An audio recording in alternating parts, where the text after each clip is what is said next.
Hey guys, this is Josh here with TRillium Wild Edibles, and today I want to bring you a short little video on 3 wild plants that are really obscure. These are plants that you guys are probably going to see a lot of while you're foraging, but you may not know exactly what they are. Now, we're not going to be covering the uses of these plants today. We are just going to be covering what these plants look like and their names. So without further ado, let's get right into it. The very first plant that we're going to talk about is the plant that I have in my hand, and you can tell by these white flowers it looks somewhat like a daisy. However, the petals are very fine on this flower, as you can see just by looking at it. Here we can notice just how fine these flowers or these petals on this ray-like flower is. Now, daisy fleabane is a very common plant, and you're going to see it growing along the edges of pretty much anywhere, like the edges of your house, from the edges of fields to the edges of wood lines. This plant can even grow a little bit inside of the woods. I've seen this plant as far as 20 to 30 feet inside of the woods. Daisy fleabane will bloom in the midsummer, and it will bloom all the way up until late August, in some cases up until early September. However, the flower petals of daisy fleabane are very, very fine. Just like we can see here, they're very fine, and there is a whole lot of them, and they all terminate into the center with this very yellow disc shape right there in the center of the flower. The flowers of daisy fleabane can not only be white, they can also have a slight pinkish tinge, like we can see on these flowers here. They have a slight pinkish tinge. They almost look purple because of the lighting here as well. Now, daisy fleabane will have multiple flowers within terminal clusters, and we can see these clusters here with individual flowers running up the main stem of the plant. We can see all of these clusters of these white to pinkish white flowers that are growing, and there's going to be a lot of flowers on these plants. There's never just one. Sometimes you may only see one, but usually you're going to see a whole lot of them. So whenever you see these white circular splotches dotting the horizon or dotting the line of a woods or the line edge of a field, there's a good chance that it's going to be daisy fleabane.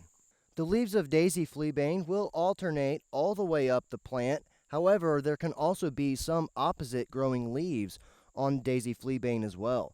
Now, I had to pick this piece off just to be able to show you guys, but this is from towards the top of the plant, as you can tell by all these clusters of flowers towards the top. But we can see these two leaves on exact opposite sides of the stem, and this is what I mean earlier by this plant can have alternate and opposite growing leaves. Okay, now the next obscure plant that we're going to be talking about today is white snakeroot. Now, this plant is very well known, especially from the early 18 to 1900s, for causing milk sickness within cattle, and it can still do the same thing today. Milk sickness is something that you want to avoid, and this is not a plant that you want to consume for food because this plant can kill you. Now, this plant does have uses for medicine. I'm not very aware of those. Snakeroot can be pretty indicative that it might have been used for snake bites. However, I'm not aware because I don't use this plant. It is a plant that's well worth knowing how to identify, so that way you don't make a mistake and pick it. Now, while this plant may be obscure, it is very common, and whenever you find it, you're probably going to be finding a whole lot of it. This is one of the earliest flowering specimens that I have in my area, so this is the one that we're going to see today. White snakeroot, as its name might imply, gives you the idea that it has white flowers, just like we can see this very nice cluster of white flowers. And from a certain perspective, these plants' flowers can actually resemble boneset flowers, and that can be extremely dangerous. However, the leaves and the rest of the plant look nothing alike boneset. But it is worth noting that this isn't boneset, even though it is a Eupatorium species, and boneset itself is a Eupatorium species as well. The flowers of white snakeroot will happen in these very small clusters, and in each one of these clusters there are dozens of flowers. The flowers are extremely small. They're so small I can barely show them on camera. You might be able to see about 15 or 20 in the dead center of the frame right now. Each one of the flowers will have 5 petals, and it will have these fuzzy white stamens coming out, which gives this flower this brushy or kind of fuzzy sort of appearance. However, if you look extremely close, you're going to notice 5 petals.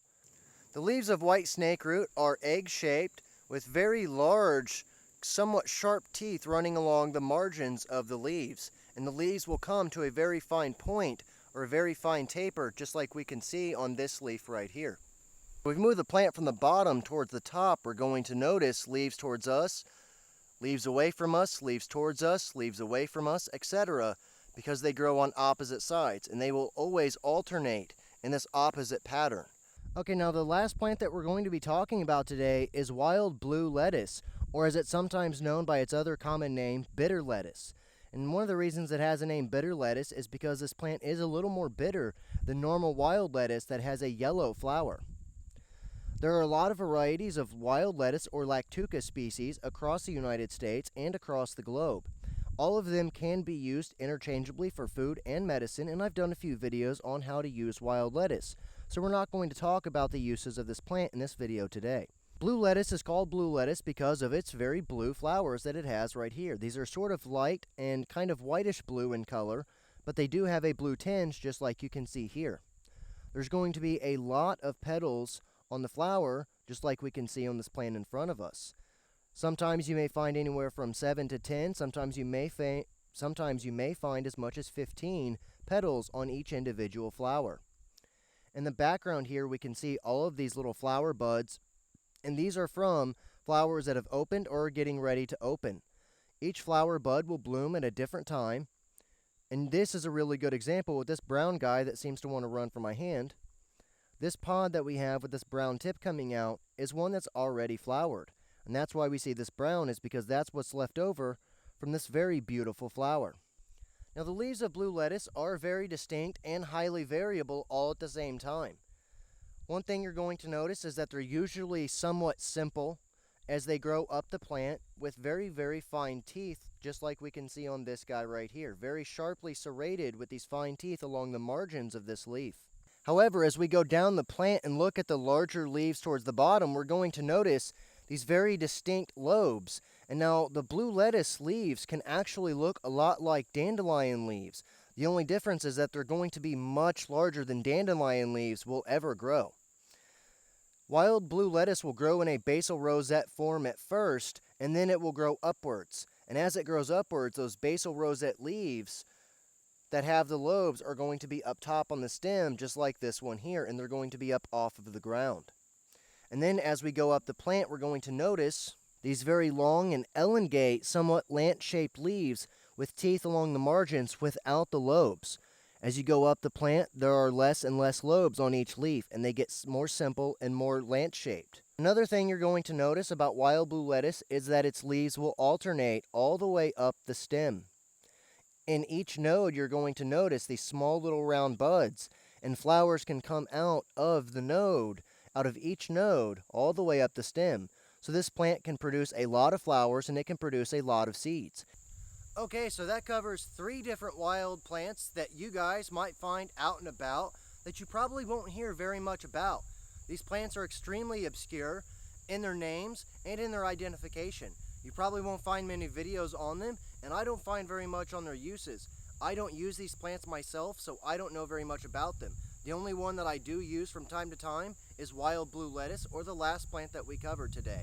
Another thing that I want to talk to you guys about was I want to thank every single one of you for 5,000 subscribers. This is extremely huge for this channel, and I did not expect this to happen so fast. I thank all of you for watching. I thank you all for watching this video. I thank you guys for subscribing, and I thank all of you for your likes and your comments. It really does mean a lot to me. And I'm really glad to see that there's so many other people interested within this subject just like I am.